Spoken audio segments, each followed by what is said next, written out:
ना माया मिली ना राम। किसी गांव में दो दोस्त रहा करते थे। एक का नाम था हीरा तो दूसरे का नाम था मोती। इन दोनों में बहुत गहरी दोस्ती थी। वे बचपन से ही खेलना कूदना पढ़ना लिखना हर काम साथ करते आ रहे थे। जब वे बड़े हुए तो उन पर काम धंधा ढूंढने का दबाव आने लगा। लोग ताने मारने लगे कि दोनों निठल्ले हैं और एक पैसा भी नहीं कमाते। एक दिन दोनों ने विचार विमर्श करके शहर की ओर जाने का फैसला किया। अपने घर से रास्ते का खाना पीना लेकर दोनों भोर होते ही शहर की ओर चल पड़े। शहर का रास्ता एक घने जंगल से होकर गुजरता था। दोनों एक साथ अपनी मंजिल की ओर चले जा रहे थे। रास्ता लंबा था। उन्होंने एक पेड़ के नीचे विश्राम करने का फैसला किया। दोनों दोस्त विश्राम करने बैठे ही थे कि इतने में एक साधु वहां पर भागता हुआ आया। साधु तेजी से हंफ रहा था और बेहद डरा हुआ था। मोती ने साधु से उसके डरने का कारण पूछा। साधु ने बताया कि आगे के रास्ते में एक डायन है और उसे हराकर आगे बढ़ना बहुत मुश्किल है। मेरी मानो तुम दोनों यहीं से वापस लौट जाओ। इतना कहकर साधु अपने रास्ते को लौट गए। हीरा और मोती साधु की बातों को सुनकर असमंजस में पड़ गए। दोनों आगे जाने से डर रहे थे। दोनों के मन में घर लौटने जाने का विचार आया, लेकिन लोगों के ताने सुनने के डर से उन्होंने आगे बढ़ने का निश्चय किया। आगे का रास्ता और भी घना था और वे दोनों बहुत डरे हुए थे। कुछ दूर और चलने के बाद उन्हें एक बड़ा सा थैला दिखाई दिया।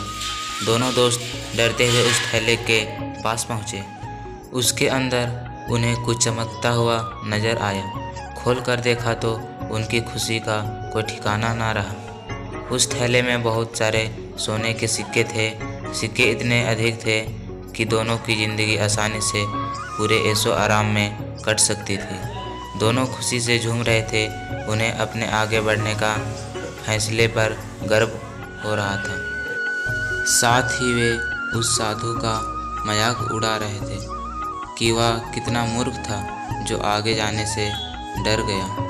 अब दोनों दोस्त ने आपस में धन बांटने और साथ ही भोजन करने का निश्चय किया। दोनों एक पेड़ के नीचे बैठ गए।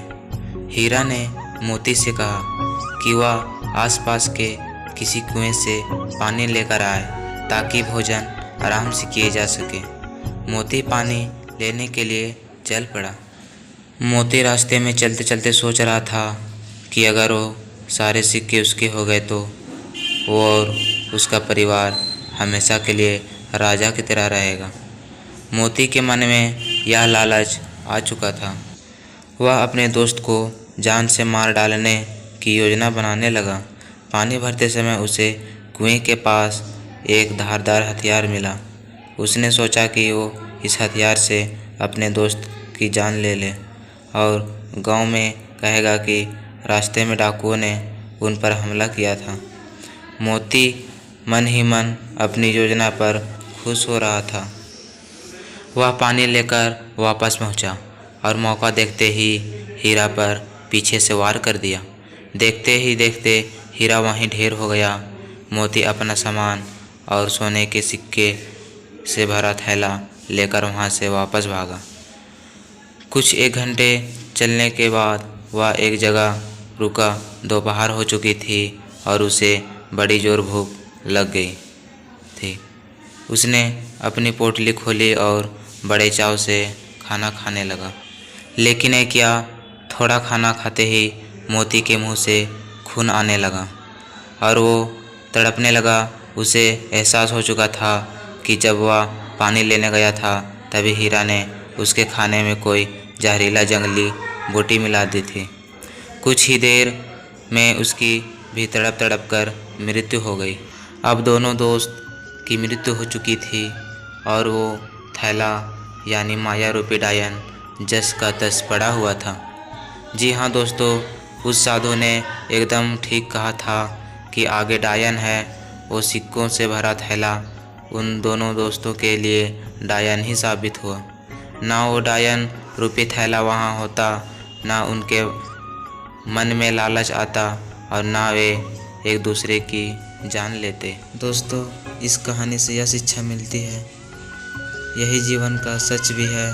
हम माया यानी धन दौलत संपदा एकत्रित करने में इतना उलझ जाते हैं कि अपने रिश्ते नातों तक को भी भुला देते हैं। माया रूपी डायन आज हर घर में बैठी है। इसी माया के चक्कर में इंसान हैवान बन बैठा है।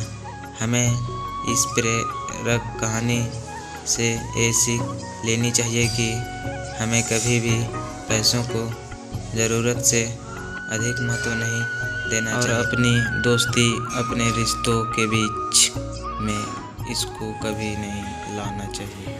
और हमारे पूर्वज भी तो कह गए हैं, माया के चक्कर में दोनों गए, ना माया मिली ना राम। इसलिए हमें हमेशा माया के लोभ व धन के लालच से बचना चाहिए और ज़्यादा ना सही पर कुछ समय भगवान की आराधना में ज़रूर लगना चाहिए। दोस्तों, वीडियो अच्छा लगा तो वीडियो को लाइक करें, चैनल को सब्सक्राइब करें और वीडियो को शेयर ज़रूर करें अपने रिश्तेदारों के पास।